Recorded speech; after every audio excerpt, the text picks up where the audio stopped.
Em 1997, por indicação de uma colega do meu curso, eu sou chamado pela direção do centro. À época, e aí os mais antigos talvez lembram do professor Durval Muniz, que era um professor aqui de História, e a professora Cristina Marim, que era uma professora das Ciências Sociais, também aqui do nosso CH.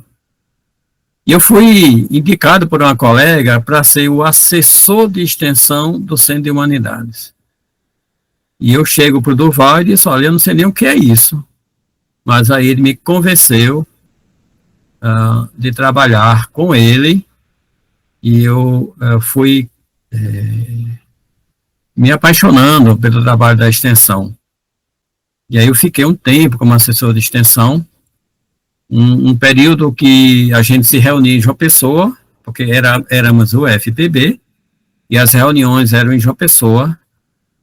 A UFPB tinha 7 campos, e eu me encontrava com todos os colegas dos diferentes campos, centros, para discutir extensão. Foi uma experiência muito rica para mim, muito rica.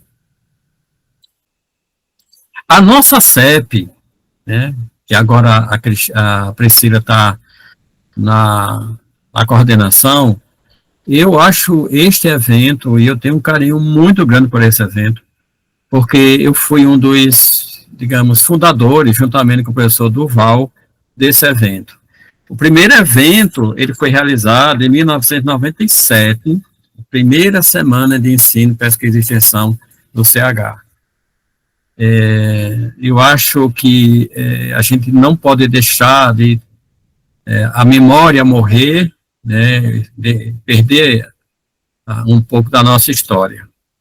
Fazer a CEP hoje, para quem não tem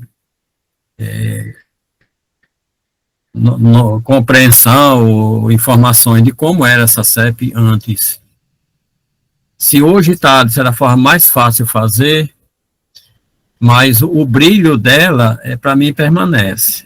Então, em 1997, não existia celular, não existia rede social, não existia os aparelhos eletrônicos que nós temos hoje, salas equipadas com data show.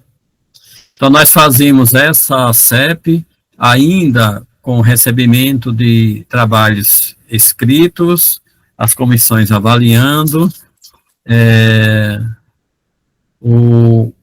os equipamentos eram todos móveis. Eu lembro que, acho que na primeira ou na segunda, eu particularmente coordenei a comissão de infraestrutura, e a gente reservava uma sala, onde a gente recebia dos departamentos da época, era um gravador, um retroprojetor, né?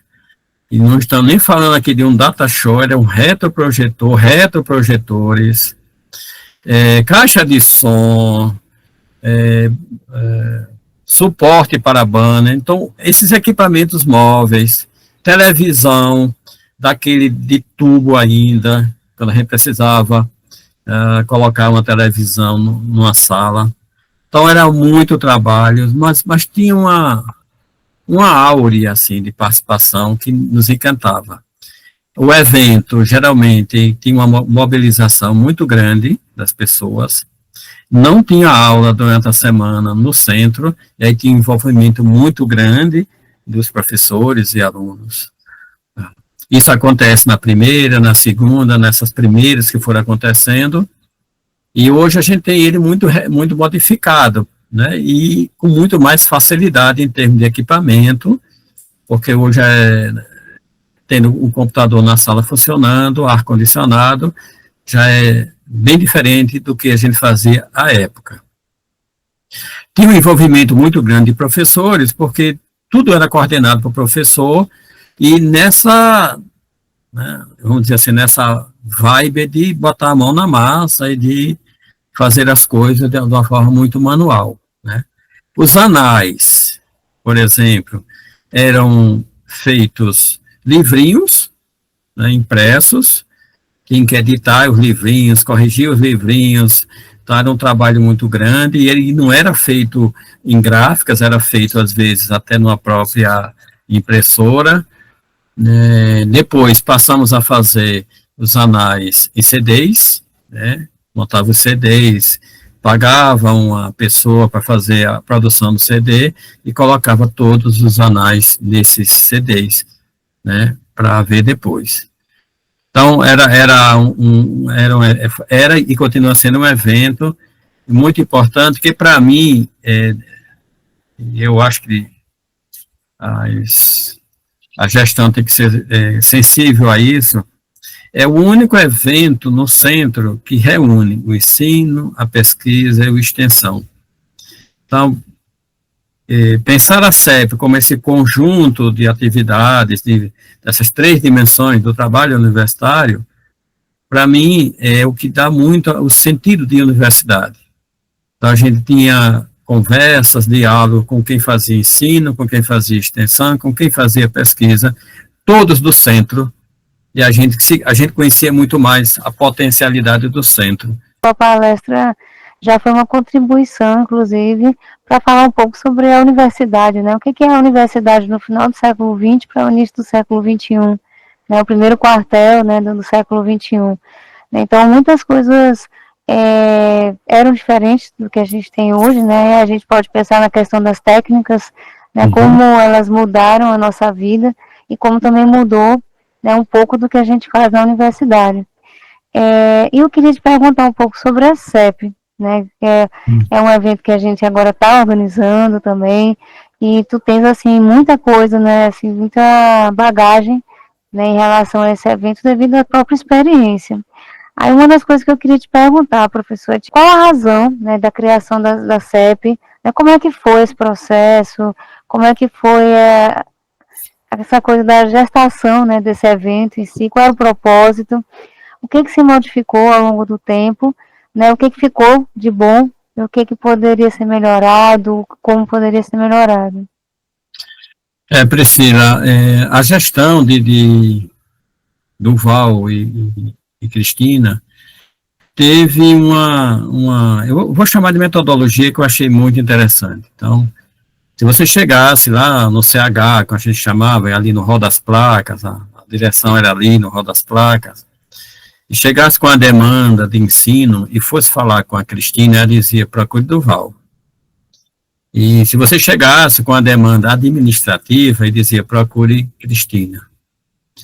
E, embora eles tenham separado essas duas pastas, vamos chamar assim, o acadêmico e o administrativo, eles tinham isso muito articulado.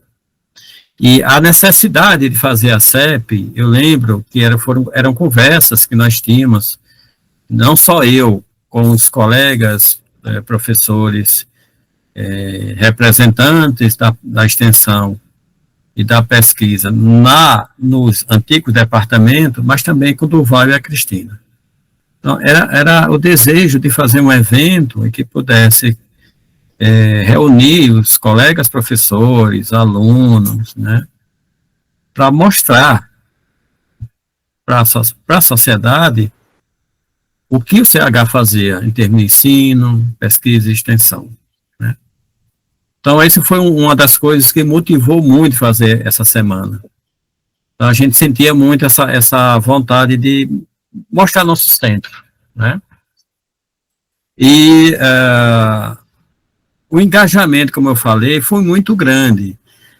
Acho que a gente vivia, e é claro que a gente que tem um tempinho da história, sabe disso, né? As relações eram diferentes, porque a gente não tinha, por exemplo, uma outra forma de se relacionar como nós temos hoje. Então, a gente não vivia nos relacionando por ações virtuais. Tudo era muito presencial. Então, tudo era muito decidido ali na mesa com as pessoas. Porque a gente nem imaginava que um dia a gente chegasse a ter, né, WhatsApp. Quem sonhava com isso? Nem sequer o Orkut da época, que foi um dos primeiros que chegou, ninguém nem lembra mais. Então, a gente se envolvia muito com isso. Né? Então, eu via um desejo maior de se envolver, porque era um trabalho muito braçal, né, de sentar, pegar os textos, não terceirizar esses resumos para fazer um caderno, para mandar, por exemplo, hoje se coloca numa página. Então, eu tinha isso muito. Hoje, as demandas para nós professores são muito maiores, porque os professores hoje, mesmo com algumas situações, não estando muito presente com o outro, mas está sempre trabalhando. Então, hoje, com a possibilidade de fazer trabalhos virtuais, de fazer trabalhos, encaminhar por e-mail, responder por uma plataforma, por mais que isso seja importante, em algumas situações, tira a presença do contato com o outro. E também a sobrecarga de trabalho que os professores vivem hoje. Então, é um evento que, para mim, ele é muito, muito importante, porque, apesar dessas mudanças de relações, de trabalho, o CH continua sendo o CH, com muito mais curso, com muito mais professores, com muito mais alunos, e fazendo grandes produções. E a gente da CEP, um momento em que a gente possa estar junto com o ensino, a pesquisa e extensão. Então, eu gosto muito da CEP por essa possibilidade de mostrar que a universidade é isso, é ensino, a pesquisa e extensão juntos, né, discutindo, dialogando. Fazíamos essa semana com muito mais, entre aspas, facilidade, porque era uma semana para a CEP, e, portanto, a gente não tinha, por exemplo, o problema dos espaços, porque eram espaços que estavam já garantidos. Penso, né, e lutamos que isso caia no calendário, para que todo mundo se envolva e a gente possa continuar fazendo esse bonito evento que a gente faz. Eu tive a oportunidade passada de estar, né, na época, eu estava na Soriana durante o 12ª edição do CEP. Né, e realmente era um evento, você está testemunhando agora na tua resposta aí, um evento marcado por uma participação mais presente, né, uma coisa, a gente viu o engajamento, por exemplo, o grupo de pesquisa que eu coordeno, todos os alunos participando da monitoria, atuando, levando o microfone, aquela coisa toda, e é característica de um modelo de universidade que, pelo menos, eu fui formado, né? A gente sabe que os tempos mudam, que a gente tem que se adaptar a essa mudança, e diante dessa observação, aí eu coloco para uma reflexão duas coisas a serem pensadas, né? Eu concordo inicialmente com a questão do calendário, eu acho que é uma luta que precisa ser travada, e o CONSAD, ele tem autonomia para estar definindo esse tipo de coisa, né, de exigência de reconhecimento para a universidade do calendário oficial ser a semana do CEP. Mas os dois desafios que eu coloco, eu não sei se é possível mais para esta edição, já está em andamento, já está em processo final, né, de execução, mas o primeiro seria a questão de como envolver mais os grupos de pesquisa. Eu acho que precisava ter um espaço para se debater o papel do grupo de pesquisa nesse novo cenário que a gente tem. Sabe, uma coisa tipo estilo GT, eu sei que cada um pode propor GT, mas o que eu estou querendo dizer é uma coisa mais oficial do evento, sabe, uma coisa em que o tema seja proposto pelo evento e os grupos eles se inscrevam trazendo suas dificuldades, estrutura, enfim, etc. Tá bom? Essa é uma posição. E uma outra é que a gente também olha para frente e a gente não pode deixar de reconhecer que nós estamos vivenciando outros tempos e que os eventos eles precisam também estar atentos para a questão, né, de transmissão, de ter seu evento presencial, mas que garanta também um acompanhamento virtual, que a gente chama, ou limita a chamar de híbrido. Eu queria saber o que você pensa com relação a isso, certo? O interesse do grupo pesquisa, naturalmente, é porque a minha identidade na universidade foi travada com o grupo pesquisa, né? Ok, Xisto. Olha, antes de tudo, é só lembrar aqui, o Mesac aqui colocou no chat que ele foi monitor em 2022 e que trabalhou comigo. Na verdade, Mesac, eu sempre gostei muito de nesses eventos.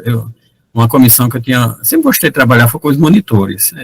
Sempre achei muito, digamos assim, muito gostoso trabalhar com os meninos e meninas. Então, é uma lembrança boa que ele faz aqui no chat. Xisto, deixa eu só sobre os grupos de pesquisa. E aqui eu vou aproveitar a Priscila que está aqui também, porque a Priscila está na coordenação da CEP. Oficialmente, eu me afastei da coordenação da CEP, mas Priscila pode contar comigo no que for preciso para ajudar, porque mesmo não estando sendo assessor, eu posso ajudar no que for possível. E uma ideia, Xisto, que eu tenho, eu não sei se eu falei isso para a Priscila, mas eu vou colocar aqui em público. Eu acho que a gente precisa fazer eventos onde o aluno também possa ser o protagonista de algumas sessões. Eu defendo essa ideia, porque tem tanto aluno bom, que tanto aluno tem a capacidade de, por exemplo, fazer uma mesa redonda, fazer uma palestra, ministrar um mini curso. Então, eu acho que aí é o momento dos grupos de pesquisas participarem ativamente como protagonistas.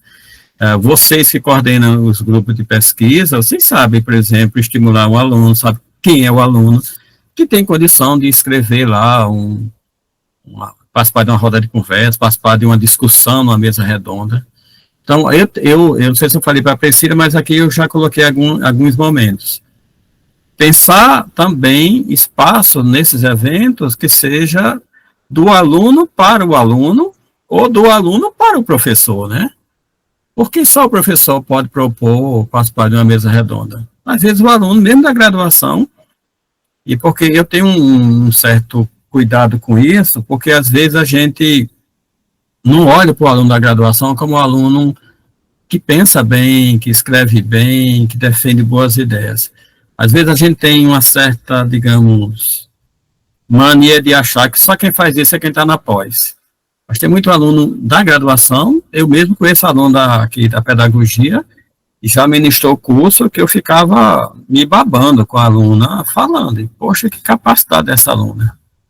Então, acho, Xisto, que é uma boa ideia mesmo chamar os grupos de pesquisa, e eu ainda colocaria ainda um pouquinho mais de provocação nessa sua sugestão. Os grupos, né, os projetos institucionais, né, tem aqui um PET, um PIBID, está produzindo que não possa participar disso, né? Então, acho que a gente não pode estar só fazendo as coisas para os alunos, mas também fazendo as coisas com os alunos, né, nesses eventos. Com relação à sua questão, Cícero, realmente você tem toda a razão e a gente não pode dar um passo atrás. Nós não podemos hoje pensar em uma sociedade que viva sem essa comunicação virtual. Então, a ampliação de um evento, por exemplo, pelo modelo híbrido, é muito amplo, né? Muito maior do que ser apenas presencial. A gente, em algumas situações, eu falo muito por mim, sou resistente aqui em certas atividades, fique só no virtual, com o risco da gente não ter aí maiores aproximações. Mas não posso negar que na sociedade que a gente vive, não podemos mais deixar de reconhecer a necessidade de lidar com as novas formas de comunicação, né? Virtuais, híbridas, remotas, à distância, porque tem muita coisa acontecendo à distância e que são excelentes, né? Por exemplo, o pós-pandemia, ou a própria pandemia, eu falo muito por mim, me ajudou muito a lidar, por exemplo, com plataformas virtuais. Quem de nós aqui não sabia de nada e de repente tive que aprender? Eu fui um deles que a primeira coisa que eu fiz foi aquele curso que eu falei, eu vou fazer, porque eu quero aprender essas coisas, eu não quero ficar fora do mundo, eu não quero ficar só em casa.